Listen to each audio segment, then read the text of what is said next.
All right, welcome back. Now we've seen callback functions, we've gotten to promises, we've seen that in combination with async and await. Now we're gonna do an example with fetch and see how it all comes together and how you can make any API call look easy. Okay, now fetch itself, fetch API is mostly used to capture data from other sources. Now eventually in this course, we will be that source. We will actually build the code that receives those requests, builds a response, and sends it back. So we're going to control the whole chain. But for now, fetch API, now we're just going to do a little bit of testing and just explain how all those concepts like promises, async, and await come back and how they integrate with fetch. All right, we're going to do a very basic example and using JSON placeholder as a dummy size to create a very simple application. Click on a button, get some data, show it on the screen, which is, let's face it, 90% of websites. Let's go into the code. All right, so what we have here is one of the example sites, which is JSON placeholder. It's a fake online REST API, which can be used for testing and prototyping. And that is exactly what we are going to do. Now, as you can see, it's serving 900 million requests each month. So we're not going to be the only ones testing with these. Now, here is an example of a fetch request. Now, a fetch with a URL using then.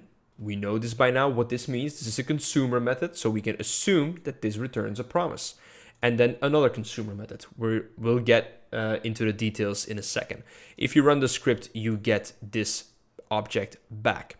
Now, there are some resources, some examples.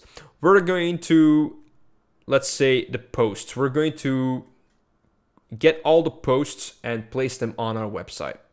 If I click on this, /posts, we will get back all this. Now, Firefox is automatically formatting this for me.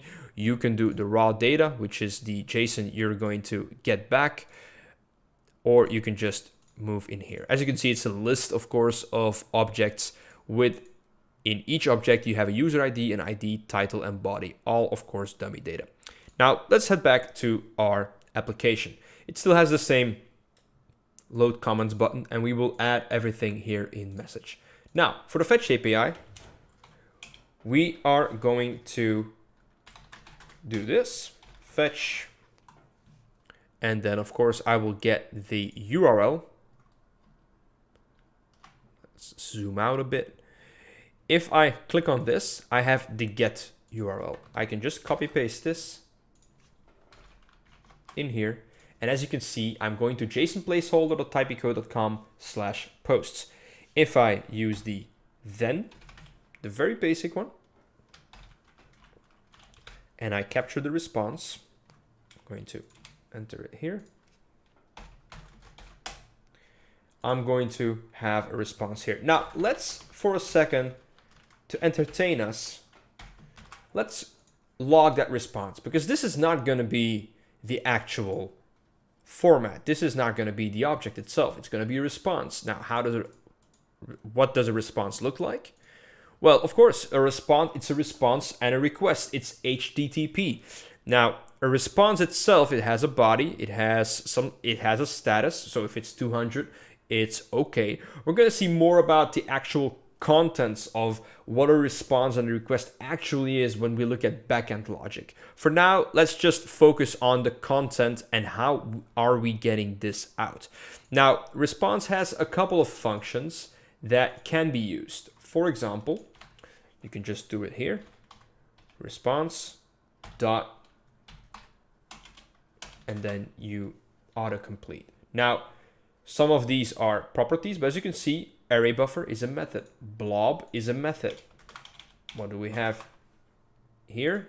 JSON. Now, JSON, of course, is also a different one, which is, if we're going to look at the example here in JSON placeholder, you might think now, what does this give back? Why do I see then twice?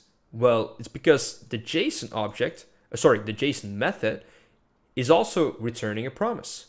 That's why you see then. So this function, as you can see, I'm going to write it a bit more clearly.